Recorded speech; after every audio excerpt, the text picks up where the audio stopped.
Welcome to Brandstorm, the podcast that talks to the people behind America's brands. I'm Dan Trzynski, president of Platypus Advertising and Design. And I'm Nancy Christopher, PR director at Platypus. Our guest today was on our show earlier this year to talk about best practices for putting on a profitable trade show. Candy Adams, also known as the Booth Mom, is back to talk about exhibit houses and what they need from you, the exhibitor. Thanks for joining us in our Milwaukee studio to talk about this, Candy. Thank Hi, you. Candy. So what services do exhibit houses generally offer? Because they're different, right? They really are. And I will say there are McDonald's, and I can go to an Applebee's, or I can go to Ruth's Chris. You know, it's all dependent on what you want and what's your budget. Right. Everybody has to start with some kind of a design, regardless of what you're building. But there are different models depending on the company. So some will say, send us your logo and we'll slap it on a banner stand. Right. And there's very little design and creativity to it. But when you start building these multi-thousand square foot exhibits, all of these things, then all the pieces have to come together. And when you start designing these complex exhibits, these people will actually send out a request for proposal saying, here's all of the components we need in our exhibit. Can you build it for us? How much is it going to take? And design us one, but we want you to do it and we want you to pay for it. We're not going to pay you for the design, and they call that designing on spec. Wow. This is the norm in the trade show industry of most of the design for custom exhibits is done on spec, but you only spec it out to 3 or 4 companies. You've gone through a process called an RFI, request for information, to find out what are their capabilities. Can they even do it, first Can of all? they even do it? Right. So you don't make people design something until you know that they have the capabilities and you narrow it down. So right now I'm working on an RFI to get it down to 3 or 4 companies, and if they have a 25% chance of getting a multi-million-dollar gig, they will design. They'll take the risk. But if I want a 20 by 20 exhibit, it's going to cost them $3,000 to $4,000 in design time and meetings to get to the point. And it can cost up to tens of thousands when some of these people say, well, we want you to build us a 10 by 10, a 10 by 20, and a 20 by 50. So all the pieces are interchangeable. But this gets much more expensive as the complexity of these RFPs gets But more. I would imagine the exhibit house has some idea of what the total budget for the build is going to be. I say hold back 10%. For the things that you'd really like, it's like putting the cherry on the top of the hot fudge sundae. Right. Hold back 10%, but give them 90. Right. Let them know what they're working within, those parameters. And then they'll decide, is it worth it for us To pitch this, yeah. to pitch this or not? I had no idea they had to go through all that to get a piece of work. It's like being an ad agency.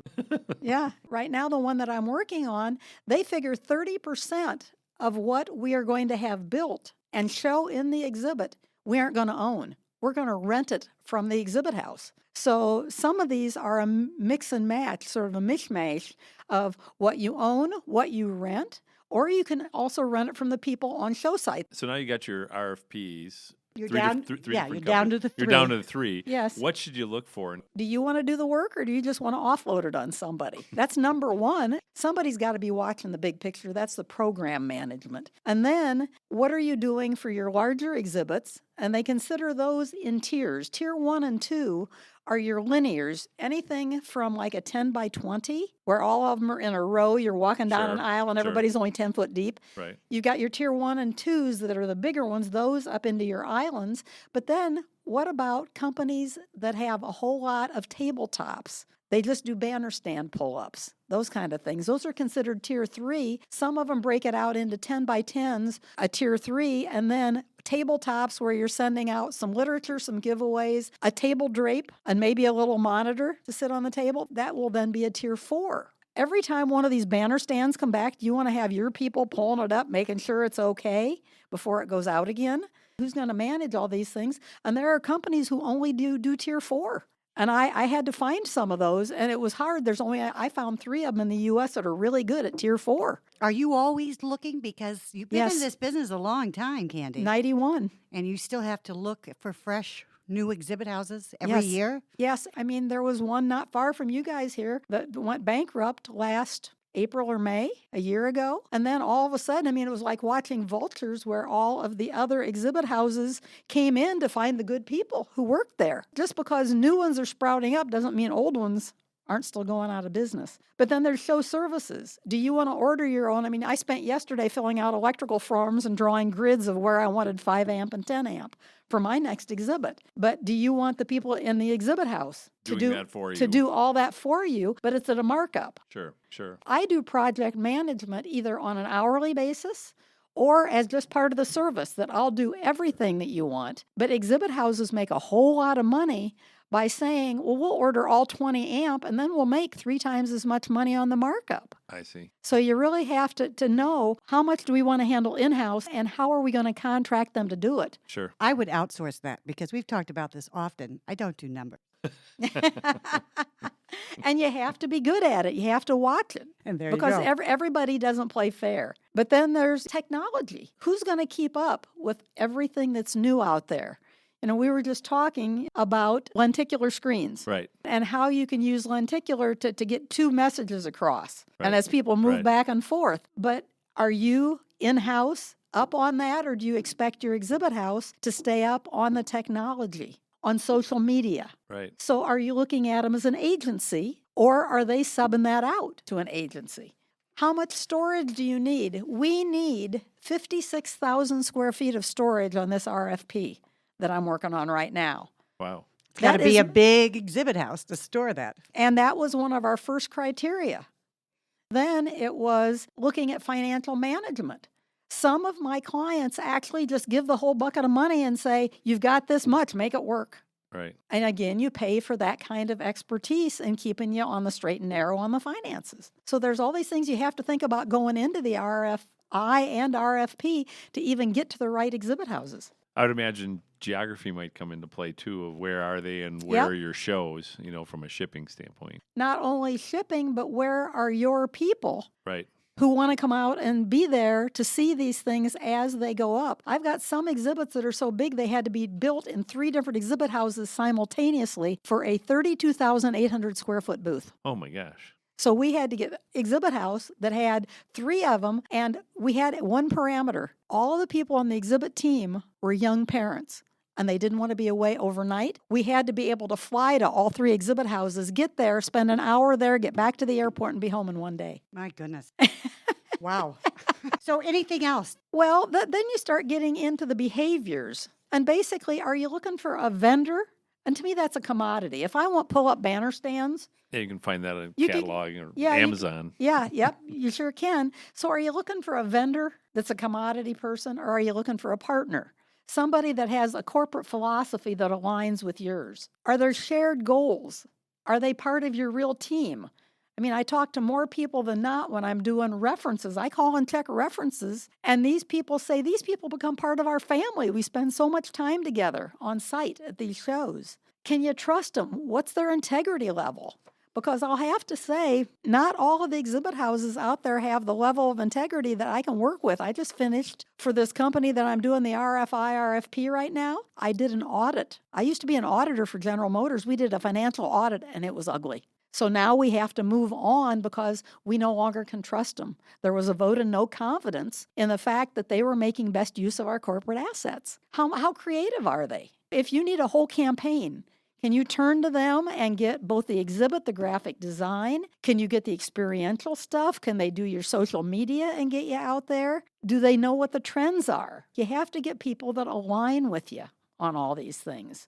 Can they put together the whole turnkey program in-house? And are you comfortable if they have to take it outside, that they have a network that's strong enough to support your program? And some of these programs, I'm doing 500 shows for one client a year. And it took some bandwidth to find, No kidding. when you're doing that many shows, people that can handle it. What industry is that does 500 shows? It is the rental industry. So if you have the people that are out renting, you go in and say, I want an air compressor for 2 days. Right.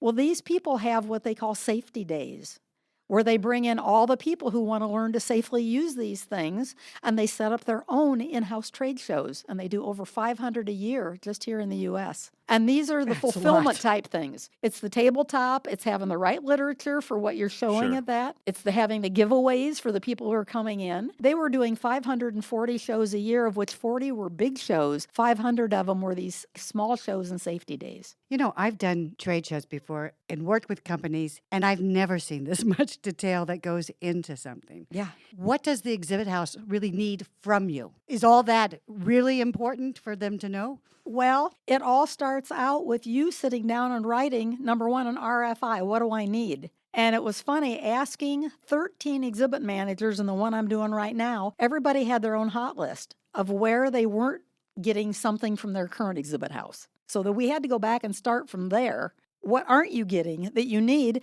and what are they doing a good job on? Because everybody has core competencies. So you start from there, and then you start building out your brief to these people and saying, okay, here's what we need. Number one, do you fit into this? This is the RFI, the request for information of what are their capabilities. But then you move on to how would you move 100 shows out of our current exhibit house over to you? How would you do this? Who have you done it successfully for? We want to talk to these people and find out, how did it go? How long do we have to look at? Do we need to extend the contract we have now? So you go from asking questions about their capabilities to now show us how you would do it. How would you set up our team? Candy, when you're doing this, is there any leap of faith? There are companies that, want to do exactly what you're saying, but maybe they haven't yet. Mm-hmm. But they can logically think out how they would do it. Mm-hmm. But that's why you have to go back to the people. And I have talked to more Fortune 100 companies in the last week checking these references of these people who said, oh, yeah, I did 319 shows last year. And so I'm going into this one, and we've got between 100, and if you look at the little fulfillments, 130. Hey, this is small change to them. Wow. It really is. When I'm talking to some of these people of the scope that I am, but if they can do that now, do they have the capacity to gear up? And we're looking at storage capacity for 56,000 square feet of crates. Yeah. That's the floor space. That's not the cubic space. That's the floor space. Wow. Now, how many people would you have to add on to your team? How much of your current capacity have you already filled up? And if they have less than 20% of their capacity based on how they, and I'm doing all these spreadsheets Sure. figuring out, could these people even do it if they want to? Right. They have to build a new building. Yeah. And one of the big things was, do we want to work with anybody who's working with our 6 major competitors? And so one of our RFI questions was, are any of these people your current customers? Because it will disqualify you, because we have so much proprietary information. And even though you say you can do an Sign NDA, right. yeah, what if they walk through and we've got our new product Right. stuff up? We just can't take the chance.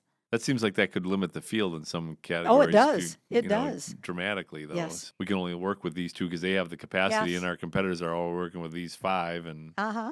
Well, and especially in medical, where you get into pharma versus medical device, this is where I have found it, and also in the food industry. Have you ever run into the situation, because you know and expect a lot working for the exhibitor? Have any exhibit houses gotten a call from you and they said, oh my God, it's the booth mom? Well, when I started doing this audit, there were behind door meetings real quickly, and I was told through the grapevine that their main in-house finance person went out on sick leave. When they found out that I was auditing the books, I did a couple shows. One of them was 1.4 mil. And I went in and I said, I need every piece of paper that backs up the charges for that show. And we're still going through it. And we've been working on this since January. I think of that one commercial with the attorney, and they say his name, and everybody just runs. runs. Yes, yeah. But the thing is, people also know, I mean, I just sent out an RFI, and one person came back and said, I knew it was going to be complete when I knew it was coming from you, because I've written, and it's out on Exhibitor Magazine that I wrote for years. On their website is the definitive list of what to put in an RFI and RFP. There's a template I've put together of ask yourself these questions before you ask anything of an exhibit house. You've got to know in your heart what you want and what you need. I mean, it's like when you have to go out on singles.com, you got to fill out the form. I wouldn't know about that.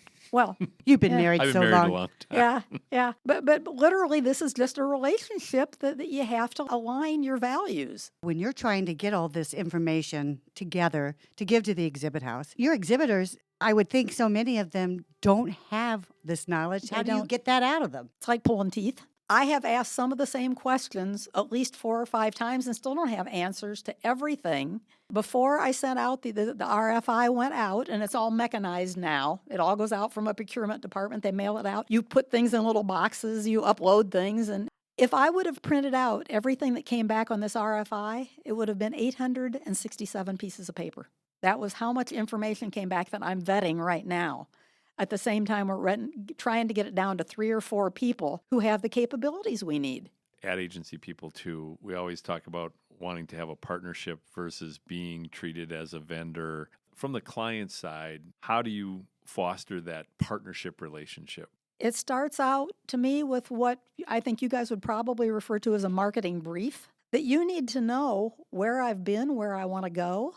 I won't talk to a new client unless they will fill out a form for me that literally says, here's my vision. Because if you can't tell me what your vision is, I probably can't get you there. So you need to know what Get you somebody want. that really understands your business. Right. Yeah, because I don't want to take people on and disappoint them. So it starts with that marketing brief that shows how will a trade show fit into the marketing mix of what you're trying to do. You have to have clear direction. What outcomes do you want? What results do you want? When I went to work for this little company, you may have heard of Intel. They had one of my clients got bought out by Intel. Vaguely familiar, right? Yeah, but the big laugh was they said, "Why are you here pitching us?" And I went, "Well, show's over. What happened? That's all you need to tell me, and I can tell you whether or not you went into this thing with the right expectations and whether or not I can get you there. Because if I don't know what you want, I mean, now everybody's talking about KPIs, key performance indicators. What are you measuring and what's going to make this a success for you? And if you can't tell me that, what's your return on investment, return on objective? Return on investment is what are you spending to make a sale? ROO, return on objective, what marketing objectives do you have, and are you going to meet those at the show? And that's a little more fuzzy math, I call it, because those are qualitative rather than quantitative. Then you go into return on relationship.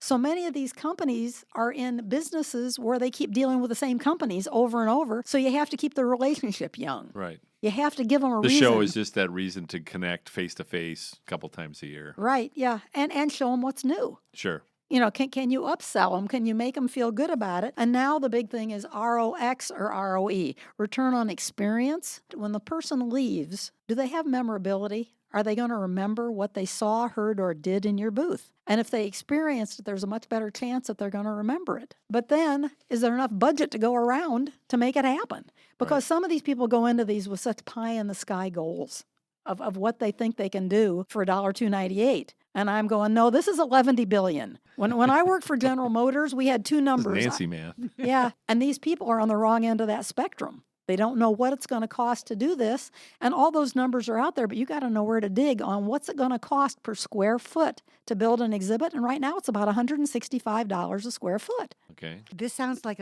a lot of expectations of the exhibit house. Yes. How do you keep them from being a vendor? Because if you're expecting all this, it kind of feels like you're given orders, they just have to deliver it. How do you become partners in a situation like that? Because it feels like I'm just being told what to do. Yeah. Well, and it all starts with the client's mindset. Do they have their arms wrapped around what the whole expectation is and what level of person within that organization is going to deliver to it? You have to go and start talking to the executives. If you expect strategy and creative and all this, you're not talking to the guy who's going to make your banner stand.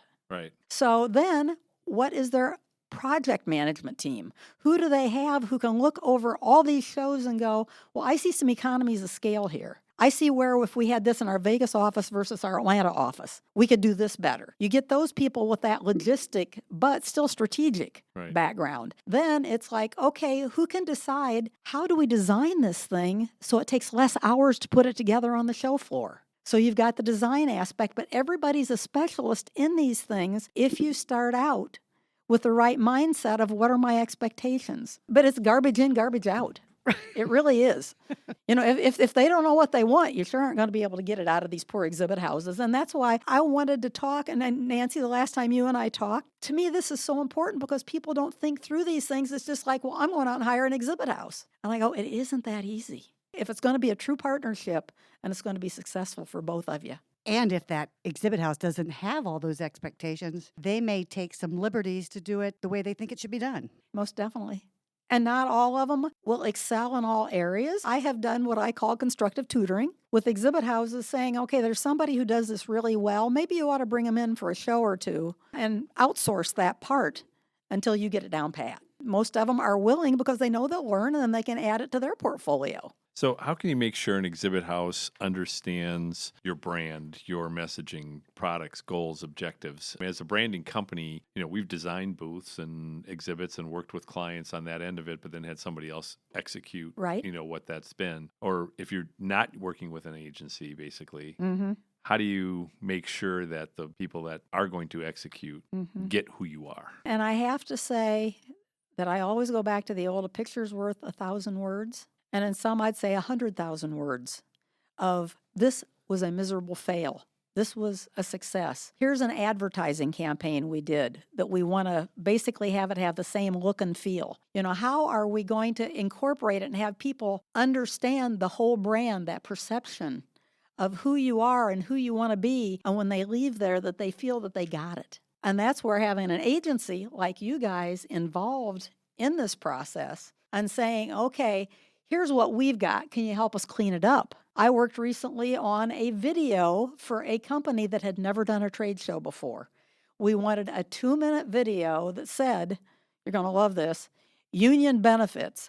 How do we get it from where it comes out of the guy's paycheck and pays for his medical and his education and his, all these different funds? How do we do that?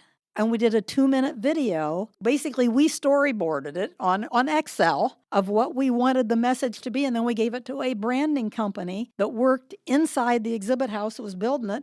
And we ended up with a 2-minute video that if we were busy talking to somebody, people could stand there and get it in this little bitty booth. What can an exhibit house do to make life easier for you, Candy? What are you looking for to make things less stressful? Basically, I want communication. I will give you the nuts and bolts, but if when I try to put the nut and the bolt together, it's not aligning, you need to tell me, and the quicker the better. No show goes perfectly. I can't say I'm working on my 490th show in my career. Wow. I have never had a show go perfectly. There is always some little glitch. I mean, it's Murphy's Law. Something is going to happen because you don't have control over an accident. And the same thing, anybody that fails you should be able to go back to them, whether it's your shipper, that didn't get the stuff there on time and you had to expedite or have something reprinted or whatever. Whoever made the fail, I go back to them and say, okay, here was the deal. You had to make this happen. You didn't. Here's the bill. And they've got to do it. What's your secret to setting budgets and keeping things on time within budget? Good, fast, cheap, pick any two. That is my mantra of working through these numbers of which two is it going to be. There are certain things that we know are going to happen at the last minute. But can I have the exhibit house work with their third-party vendors and say, we know this is going to be done at the last minute, but what is last minute to you to avoid rush charges? Okay? If we can build this and we can mount the monitor on it in San Francisco, where it's going to take 2 unions being in the booth at the same time to mount a monitor, so I've got 2 guys on overtime at $250 an hour. How can we do this differently going into it? Right. And knowing that some of these things are the immovable force, but we still got to find a way around them. And there's always a way to do it cheaper. You've been to 490 shows. Give me the 3 best tchotchke premium item, whatever you want to call it, that giveaways at a booth that you've ever seen. Okay. It was a postcard, and it wasn't my idea. Okay. No, I can't claim it. Steal. What? No, that's Harvest. Okay. Harvest, sorry. We're going to harvest that idea. Right. It was a postcard, and the company's mascot was a bee, and they were trying to get the show floor buzz out of their little bee. And the postcard said, "We want the buzz, screw the tchotchkes. We're giving away $5 bills. You don't need another T-shirt." And that was the talk of the show, and they had stacks of $5 bills because this was a big show in New York. Stacks of $5 bills, and everybody who brought that card to their booth got a $5 bill. I can imagine that being I love that. Did you get to booth number 320? Right. They're giving away fives. Yeah, so that was number one. Number two was when I worked for this company that Intel acquired, and we had a product that was hard to explain. When we started out doing encryption in booths, and you had 256-bit encryption, that meant you had to scramble the numbers to get 256 random numbers to protect like a credit card number. But how did you explain how a server did this? We got dice, and we lined up 256 little men, and they each had their own dice. This is your standard server. Our box over there had one man, but all 256 men were inside it, and they had their own dice. They all threw them at the same time.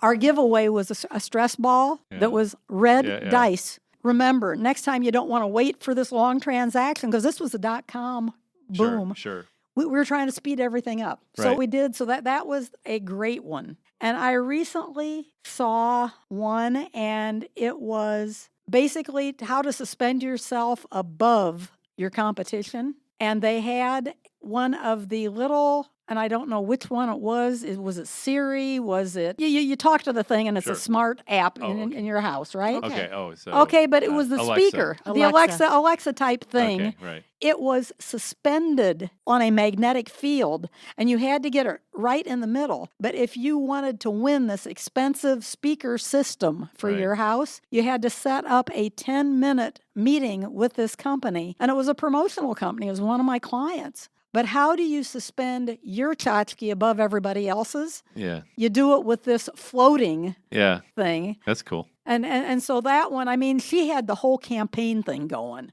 And so it's not only what the tchotchke is, but how do you get it out, and does it create the buzz, the memorability? Yeah. Does it match your brand? Because I see so much money wasted on this stuff that doesn't match the brand. Yeah, because, I mean, every show you go to, you end up with a bag full of crap. Junk, yeah. Which makes me want to ask, what was your worst? The worst one, it was a chicken. A chicken. A live chicken? No. Oh. This was at Exhibitor show. That would really be And bad. these people had all of these chickens lined up in the back of their linear booth that had nothing to do with anything. They weren't branded, and they were stuffed chickens. And we actually had a cost-cutting class that I taught, and it was, what's the worst thing you've seen at the show? And somebody said, nobody can figure out why they're giving away chickens. And these weren't cheap. I mean, these were like 10-inch tall stuffed chickens. And it's like, what's the point? Well, maybe they wanted you talking about them. Yeah, Right. and we did, See? but Now we not are. in a positive way. Mission It accomplished. didn't get the big buzz. You Well, know? I got buzz. But yeah, The bad was- buzz. Right. Yeah, Yeah. bad buzz. All right. So any final advice for both sides? Yeah. The exhibitor house and the exhibitor. Go into it eyes wide open and knowing that not everybody is capable. I talked to an exhibit house that when I was doing this 531, their answer to me was, Candy, this is out of our wheelhouse. And that's exactly what I want to hear, is people disqualifying themselves when they know it's not, but also to have exhibitors not send it out to the world, to really hone it down so the people have a good chance at winning. And if they win, they're a good match. They're a good fit. Yeah. Yeah. So do some homework ahead of time. Yeah, a lot of it. But like I say, go out and look. I mean, these forms are archived, but it walks you through the whole process. They're out there. We often see RFPs and go, oh my, how many people has this gone to? Do Uh-huh. we want to Right. do this? Right. So Well- you want to know, one, are you capable of doing the project? Two, if you're one of 20, there are just sure odds. Even But- if you think you're a fit, you're not going to. But can I say through that's it. the difference between, and people don't understand the difference between an RFI, an RFP, and an RFQ. An RFI is, what's your capability? You know, this is boilerplate. You got it in-house. I'm not Sure. asking you to create a new wheel. Right. All I'm asking is, who are you? Right. I don't feel bad about sending out 15 RFIs Right. because it's cut, paste, cut, paste, cut, paste. I'm asking you 20 questions. But most people don't do that. No. No, Then you the get the RFP is where the creativity and the expense comes in. RFQ is, what have you got in the catalog? It's a quote. It's a quote. So know what you're asking for and which one it fits into before you ask people to do it. Great. What's the best way to get in touch with you? You've been really helpful. I'm Candy Adams at boothmom.com. If you Google Booth Mom, it'll take you to my website, boothmom.com. And on the back page, there's a contact page. You can send me an email. Just don't send me any of the ones that you're trying to sell my timeshare or whatever. I get a whole lot of those. And also, I'm on social media, The Booth Mom. Awesome. All right. Well, thank you so much, Candy. I agree, Dan. Great information. So if you all have any comments about today's show or any questions for Dan or myself, please feel free to reach out on our LinkedIn pages. And we'd love for you to take a minute to share, review, and subscribe to Brandstorm because your support is important. This is Dan Trzynski along with Nancy Christopher at Platypus Advertising and Design, an awesome company that creates perceptions that influence choice. We hope you'll join us next week for another episode of Brandstorm.